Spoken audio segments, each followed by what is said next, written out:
get a volunteer reader, please, for the first slide, or at least a part of it, however much you want.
The first slide says Monroe Doctrine and Manifest Destiny. Time and place is the early mid-19th century, Turtle Island, Samanalag, U.S., Mexico, and L.A. Key themes: neocolonialism, settler colonialism, displacement, social movement, and U.S. exceptionalism.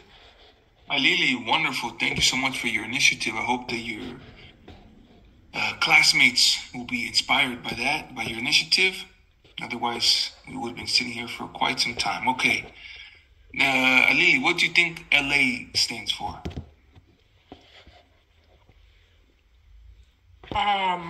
Los Angeles. And why would you think Los Angeles? Or Latin America, one of the two. Which one do you think would be more appropriate in this context? Latin America. Yes, indeed. The deductive reasoning, right? And I guess, it might have been better if I put Latin America after Samanahuac, right? Because it kind of more or less goes into the geographic size, right? Even though technically Samanahuac would be the largest geographic reference point, Samanahuac, then we have Turtle Island, or it would be actually Samanahuac, Latin America, Turtle Island, then Mexico, the U.S., or vice versa, if it was in order, right, of size. Yes, indeed. So, Monroe Doctrine, Manifest Destiny, time, place, early, mid-19th century. What's CE? Common Era, okay? Otherwise known as AD, which is a Latin reference, okay? Turtle Island. Turtle Island is another autochthonous reference point similar to Samanahuac, in the sense that it is a term that pueblos originarios from North America, from up here, what we now know as the U.S., have called this land mass, right? Because it wasn't always called the U.S. And again, this is to Jose Marti's point, right? The U.S., sometimes we talk about certain things as if they've just always been around, right? No, the U.S. started when? At the end of the 18th century, right? 1776, Declaration of Independence, you have a new country, that ends up being called United States of America. Okay? History didn't start in 1776, as we well know. Okay, key themes, neocolonialism. This is, neo refers to new, right? So a new type of colonialism. We know that colonialism, we haven't been referring to it as a style of dress or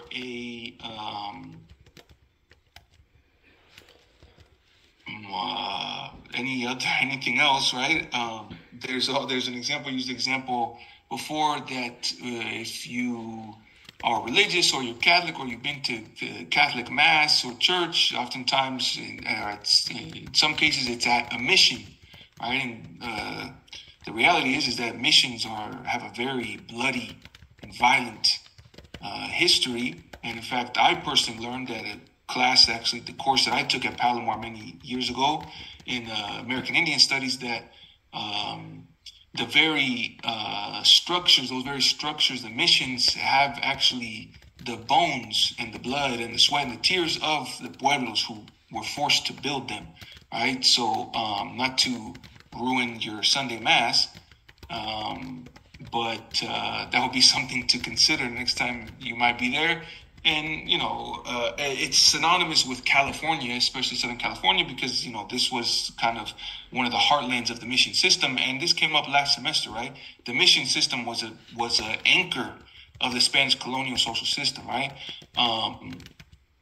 But I say all that to say that there is an actual official legitimate architectural style known as colonial style, right? And that's the white missions, right? Whether it's in Wahome,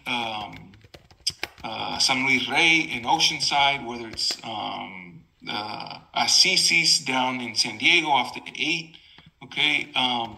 The white churches, the white missions, right? That's called the colonial style, right? So we're not talking about a style of architecture, a style of dress, and some other thing. We're talking about colonialism as a social system. You've heard me say it a million times before. Social systems don't disappear. Okay, so neocolonialism refers to colonialism's presence, okay, continued presence in society. There's a formal end, right? The Spanish colonial social system was defeated, okay, multiple times. It lost most of its colonies, or at least most of its Latin American colonies in the 1820s, right? With Mexico and other Colombia and these other places, Cuba and Puerto Rico continued to fight up until almost 100 years later in 1898, where Spain and the U.S. were both attempting to recolonize or continue to colonize Cuba and Puerto Rico at the same time, like I said, in the 1890s. Okay, so we have these remnants, and that's another key takeaway, right? Colonialism didn't just disappear. It turned into neo-colonialism, right? And there's different examples and factors in that we can get into. Great.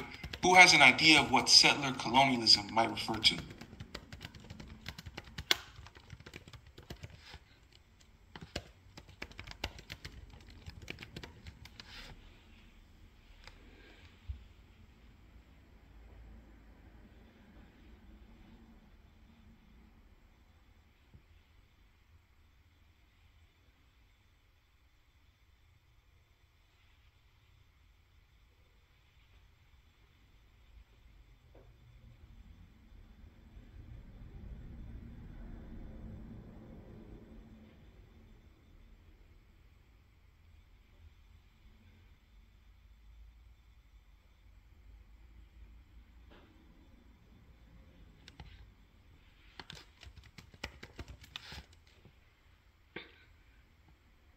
Ding, ding, ding, ding, ding, ding. Yeah, but y'all gonna have to give Alili some treats or chocolates or high five or something. She's over here saving the day. Okay, key takeaway here, key point, key giveaway. Displacement. What does that remind us of? Displacement is one of the 4 policies of colonialism that we identified last semester. Yes, a rule or policy or law or whatever we could call it of Spanish colonialism. Okay, so Alili says people settling in or moving to the places they are colonizing while displacing those who are already there. Perfect.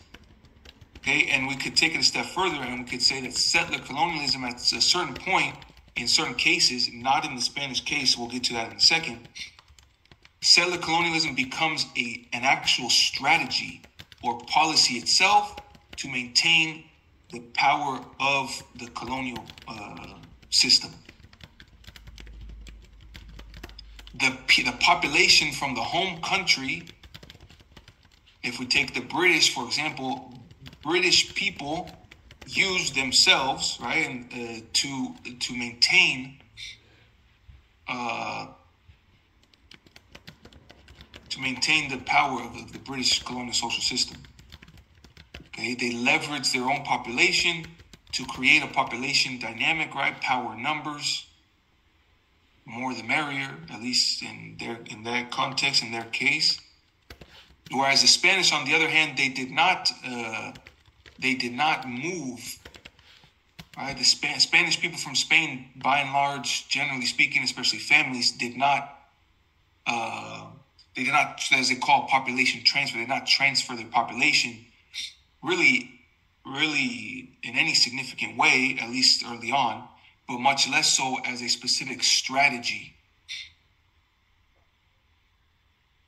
for their social system to advance, right, or spread their social system.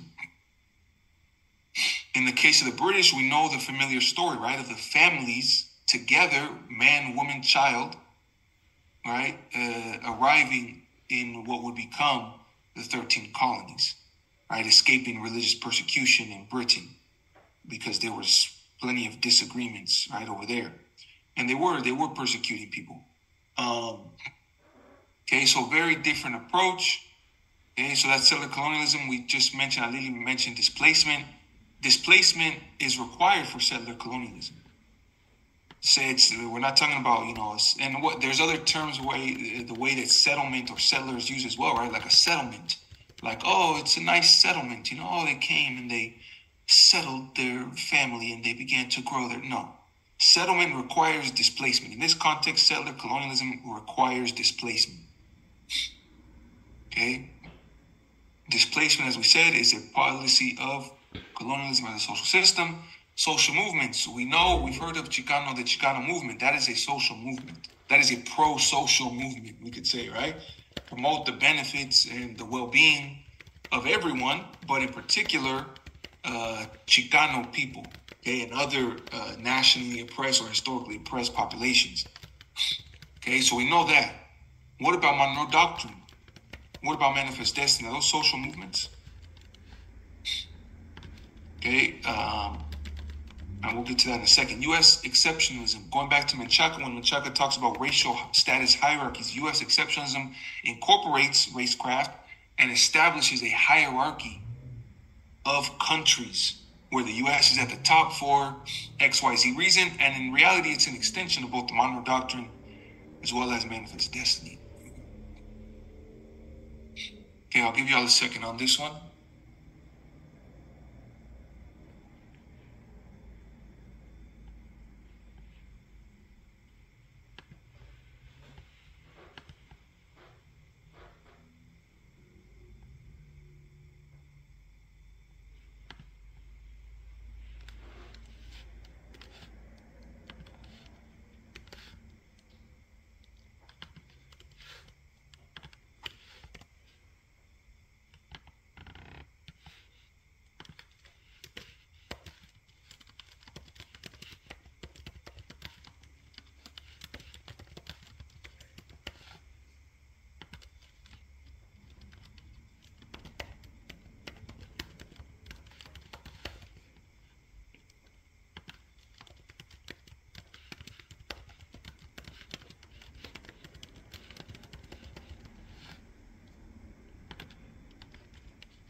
Okay, change of plans. I'm going to stop here and we'll come back next week and finish up lecture 2. I want to give it its due time and be able to really focus in on these things because this is important stuff. This is another way of setting the stage, okay? That's going to set our ability to understand what's going to come after, right? So we want to have some good stable building blocks and give appropriate time to that. And so we'll pick it up next week, and I'll finish this up, and we'll also start to talk about the actual U.S. invasion of Mexico in 1846, what some people call the Mexican-American War, what I call and what in Latin America is called the U.S. invasion and conquest of Mexico. So I'm going to leave that there. Please do take the opportunity to look through the rest of these slides, right? So you're well prepared for next Tuesday. And I think we can improve on our participation, okay, in class. I want to give a shout out to Alili and those of you who did participate. There weren't really many of you, and Alili took the initiative multiple times. That's something that goes a long way personally, but also I think it's great for the class dynamic. It's an online class, so it's important that we get some level of interaction. I don't know if some of you may be eating a sandwich, eating takis en elote, en esquite, tacos de birria, tamales, lo que sea, or on TikTok. I have no idea. So when you interact, it makes things go a lot smoother, and actually we're able to finish up earlier, and I have a sense of where each of you are at with the content. So I think that's something that we can improve on going forward. If you do not have questions, comments, concerns, you're free to go. There's not, if it might be the case that I need to make an adjustment, but there's nothing due this Sunday. There was a discussion post, but actually I'm based on a video, but I'm going to incorporate that video into this lecture. Okay, it's at the end of this lecture, and we'll get to that on Tuesday. So if by chance their Canvas shows that there's a discussion post, just ignore that. I'll fix it. Okay, I'm telling you right now, there's nothing due on Sunday. We'll pick things up where we left off on Tuesday. If you don't have questions, comments, concerns, you're free to go. Thanks for your time and patience. Quiz 2 is due February 18th. That is Sunday, huh? Okay, I will take that out. That is not the case. There's almost no chance that we'll ever have a quiz back to back. Okay, unless otherwise stated. But quizzes will typically be at least 2 weeks apart. So thanks for pointing that out. I will adjust that. You can disregard it. Thank you. You're very welcome. Thank you. Thank you, Brianna. Likewise. Mm-hmm.